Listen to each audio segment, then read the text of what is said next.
Chapter 8, The War General. Rener Calo. Not one among the war generals had an inkling of what really happened during the Akean Wine Festival. I guess nobody thought that a boy could make the emperor lose his self-control so quickly. I have always known that something was terrifying about the emperor, but I never thought I would live the day to see it. Through the darkly lit room, I opened the drawer and took out the missive I had received earlier. "The fox is gone," the message said. Special group was deployed to bring the fox down before the eagle ensnares the fox in its talons. A thin smile stretched across my lips. It was a poorly written, coded message. Had it fallen into the wrong hands, I was certain that the message would have been decoded so easily. I have to train my men to be more cunning. More careful. I put the corner of the letter over the lamp and watched as the fire consumed the paper. Where could the boy be? It was a shame that I was not in the palace when tragedy struck. Had I been there, the events could have offered a good excuse for me to put a dagger into the emperor's heart. The crowd would have been forgiving. 1,000 lives in exchange for the emperor's. Dante Leban entered the room and bowed down lower than expected from my soldiers. I frowned at the blond man. "There's no need for that," I said, failing to hide my irritation. These soldiers never listened. Kneeling and bowing down in front of me was not needed, but I was unsuccessful in making them forget the loathsome tradition. "General, I have some news," Dante said. I leaned forward in my chair and raised an eyebrow. The palace soldiers were all talking about it. There was a girl at the festival who was helping the boy. "Did you see her?" I asked. "A girl? That's something new." The only news that reached me was that the boy vanished in front of everybody, and that was after he manifested distantekis. A girl, though? "Nobody saw her before the pursuit of the boy started," Dante answered. "Was she a presenter? Perhaps another child claiming citizenship?" Dante paused, considering. "She is not registered, General." "What can you tell me about her?" "Not much. She doesn't attend the school where I teach power toning," he said. "But I can always ask around." "I would have expected that the only time you would talk to me was when you were ready with all the facts I needed, soldier," I said. Dante blushed. "I apologize, General." I dismissed his apologies with a wave of my hand. I never meant to chastise him, but after being a general for many moon turns, it has become a habit to be particularly critical of how my men gathered information. "What else can you tell me?" The soldiers said that the boy reappeared. Then he ran towards this girl, and when they touched, that was the moment that the two children vanished. "Are you certain?" I asked, now sounding more interested than I should have. "This is classified information, General. The palace is trying to contain this information within the thick walls of Canela. But even the walls have ears, and the land has a mouth wider than the palace gates." "Are you suggesting that there are Nivens in the area, General?" Dante said. I chuckled. "That is impossible," I argued, trying to dismiss the absurdity of the suggestion. Dante opened his mouth in protest, but I was quicker than him. "Nivens are long gone. There's no way they could still be around," I said. "And why would you assume that because of what you told me, there are Nivens in the area?" "Because I believe it was the girl who can make herself invisible," Dante said. This piece of news was something I had never heard of before. "And so what? Just because a girl can make herself invisible doesn't prove the existence of Nivens," I protested. "I thought this over, General," Dante said. "The boy has no power. But a week before the festival, he claimed to have distantekis. I have watched the boy grow. He is, how do I put this, anything but interesting. But everybody in the school knew him. Why, you may ask me? Because everyone taunted him. He was ridiculed for being the only one in Akean without any special ability. Suddenly, he performed in front of the emperor, and he could make small boxes float in midair. But that's not where it stops getting interesting. While he was being pursued, he became invisible." I could not piece the information together. Dante's declarations were starting to confuse me. "What is the connection with the girl?"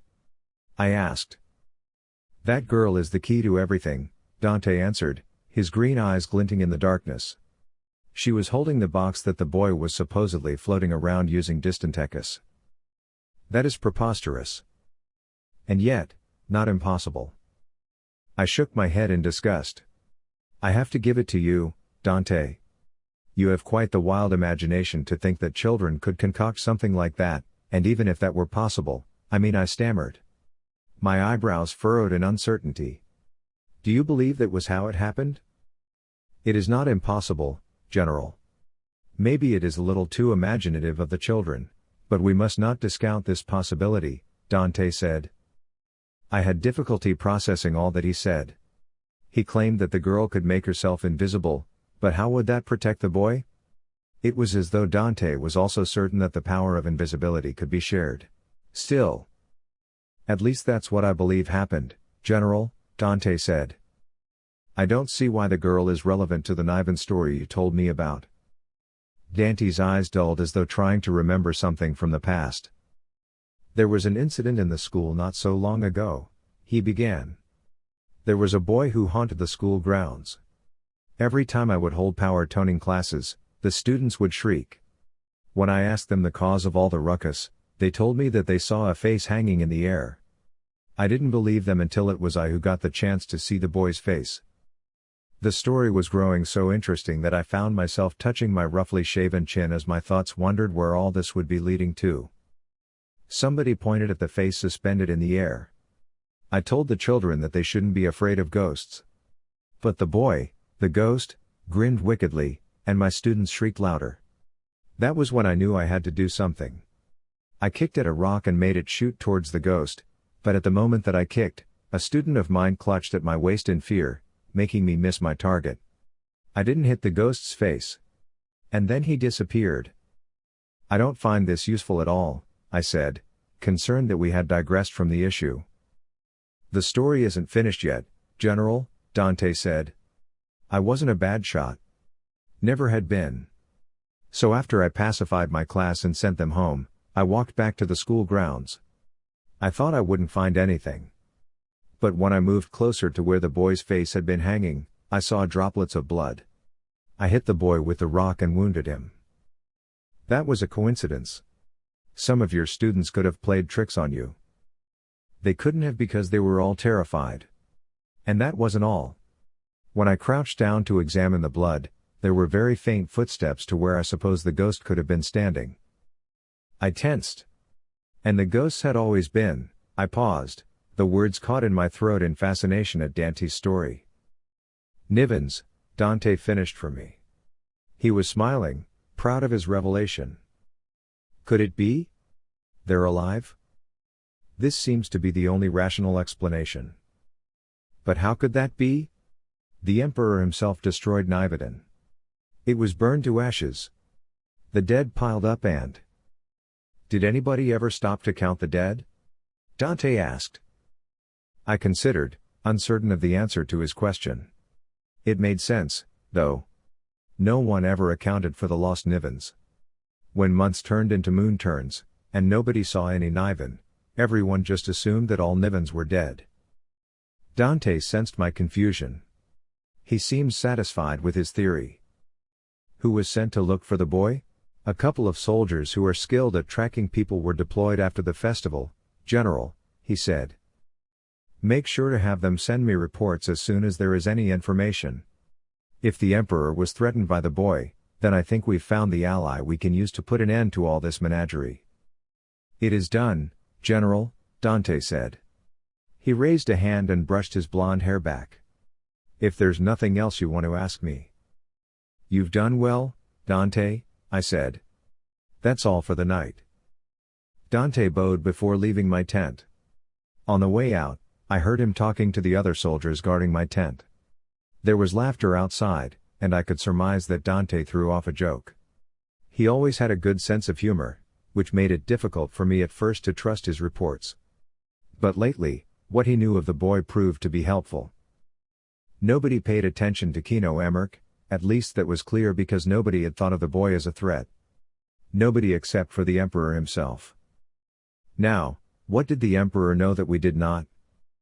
I rubbed my chin and continued to ponder on what Dante revealed to me.